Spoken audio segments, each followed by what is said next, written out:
সাহাবা ইকরাম যারা নবী করিম সাল্লাল্লাহু আলাইহি ওয়াসাল্লামের সহচর ছিলেন, তাদের কেউ নবী করিম সাল্লাল্লাহু আলাইহি ওয়াসাল্লামের বছরে একবার তার জন্মদিবস কোনোভাবে উদযাপন করেছেন মর্মে কোনো হাদিস কেন বর্ণিত হয়নি? তার মানে কি তাদের সহি মন ছিল না? অর্থাৎ যদি সহি মন থাকলেই মিলাদুন্নবী উদযাপন করবে, ব্যাপারটি এরকম হয়, তাহলে সাহাবা ইকরাম থেকে কেন মিলাদুন্নবী উদযাপনের কোনো বর্ণনা পাওয়া যায় না? তার মানে কি তাদের মনের ভিতরে কোনো সমস্যা ছিল? নাউজুবিল্লাহ। এখান থেকে বোঝা যায় এটি অন্তঃসার শূন্য, শুনতে বেশ মুখরোচক, বলতে বেশ মুখরোচক এবং শুনতে বেশ শ্রুতিমধুর এমন একটি উক্তি যার কোনো ভিত্তি নেই। আল্লাহ তাআলা কোরআনে কারিমে পরিষ্কারভাবে বলেছেন, মা আতাকুম রাসূল ফাখুযু ওয়া মা নাহাকুম আনহু ফান্তাহু। রাসূল যা দিয়েছেন তা গ্রহণ করো, ধরো, তা তোমরা নাও, আর তিনি যা নিষেধ করেছেন তা থেকে তোমরা বিরত থাকো। ঈমানদারের করণীয় এবং বর্জনীয় এটি গ্রহণ করবে সে কোরআন এবং সুন্নতে রাসূল সাল্লাল্লাহু আলাইহি সাল্লাম থেকে নিয়ে।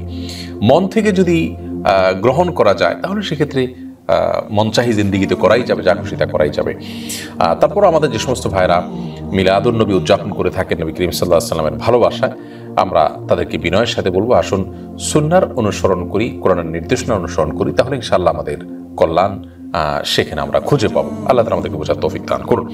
বিশ্বনবীর জন্মদিন সাহাবারা পালন করতেন না, বিশ্বনবী নিজেও পালন করতেন না। শুধু যখন জিজ্ঞেস করা হলো কেন রোজা রাখেন, বিশ্বনবী বলেন, যেহেতু জন্মেছি, এই জন্মটা আল্লাহ আমার না দিলেও পারতেন, জন্মের শুকরিয়া স্বরূপ আমি রোজা রাখি। সুবহানাল্লাহ। এজন্য 12 রবিউল আউয়ালে যদি কিছু পালন করতে চান, খালি রোজা রাখবেন।